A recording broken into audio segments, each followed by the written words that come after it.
to marry those two things together. Understanding the guests at your particular event, marry it into the program and how we're going to get those meals to them. So hi, I'm Jillian with Caribbean Caterers.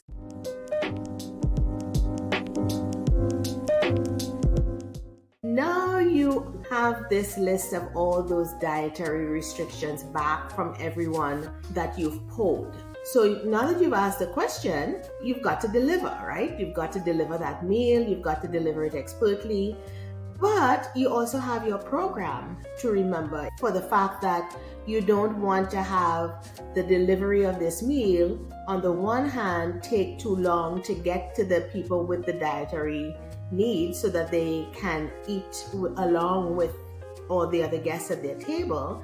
And two, you don't want those anomalies to lengthen the service time for your meal, thereby lengthening your program, or rather even shortening your program because the meal had to be lengthened. So we've got to marry those two things together. Understanding the guests at your particular event, marry it into the program and how we're going to get those meals to them, and so that everything can integrate and correlate together smoothly. You really have to specialize and personalize the menu for your particular guests. So here's what I mean. If you're sitting with a list that has a good percentage of your guests either vegan or vegetarian, then you might want to simply include a vegan or vegetarian entree in the main meal, because you also have to consider whether you're having a buffet or a plated meal and so on.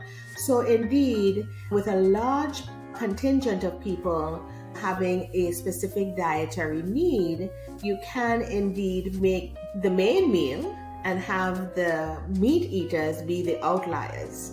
That's not typical, but it does happen.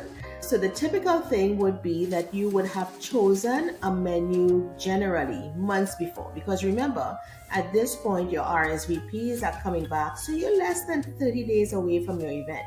So we're not planning the menu from scratch right now. We would have had a general menu taking into consideration people generally, and now we are going to tweak it for the ones in the poll here that have told you what they need. So let's say you have a small contingent, a small percentage, 3%, 4%, even up to 10% of vegans and vegetarians.